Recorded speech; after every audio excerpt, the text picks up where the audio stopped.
Moikka ja tervetuloa seuraamaan mun tallipäivää. Tää päivä pitikin sisällään kuvaukset mun hevoseni kanssa, josta lisää myöhemmin. Päivä lähti sillä käyntiin, että mä laittauduin, koska mä en halunnut näyttää ihan rollilta kameran edessä. Tosin tässä kohtaa pieni nenäverenvuoto sotki mun meikit ja aikataulut, mutta kyllä sekin sitten vaan loppui ja pääsin vaihtamaan vaatteet.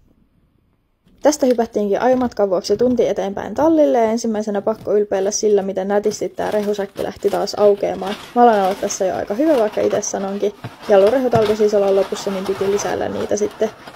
Kun nämä pakolliset hommat oli pois alta, niin mä pääsin jo hakemaan päivän toista mallia, eli jallua. Ja yllätys, yllätys, se löytyi syömästä iltapäiväheiniään. En nyt antanut armoa näiden heinien suhteen, vaan nappasin jallun kiinni ja mehän lähdettiin talliin. Tallissa aloitin perinteisesti harjaamisella, Magic Brush-harjalla, sitten oli kavioiden putsaus ja sitten lopuksi vielä pölärillä koko hevonen läpi. Kuvauksiin mä kaivoin esille meidän viininpunaiset varusteet, jotta ne mätsäis mun takkiin, eli etsin meidän huovan ja muovihakkamooret.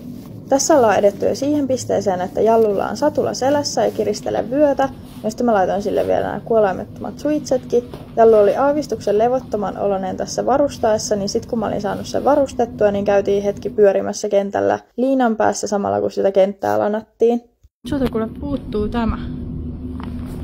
Kun tää unohdettu otsapantakin oli paikoillaan, niin me siirryttiin tielle ja otettiin siinä kävellessä kuvia. Jallu oli aavistuksen lentoon lähdössä, vaikkei sitä oikeastaan näistä videoista huomaakaan. Täytyy silti sanoa, että mun puoliso onnistui kuitenkin nappaamaan meistä tosi hyviä kuvia, joista tässä näette ihan just muutaman esimerkin. Nousin sitten siinä vielä hetkeksi selkäänkin ja otettiin tällainen muutamat kuvat kanssa sekä kentällä että tiellä.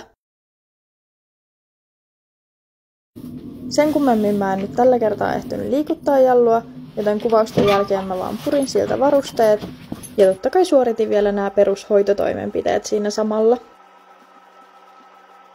Täytyy kyllä kehua jallua, koska sen kanssa ei ole ikinä ollut mitään ongelmia näiden kavioiden nostamisen kanssa, vaan sehän osaa nostaa muun muassa äänimerkistä kavionsa ja oikeastaan se nostaa jo itekseen, mikä on mun mielestä tosi kiva juttu.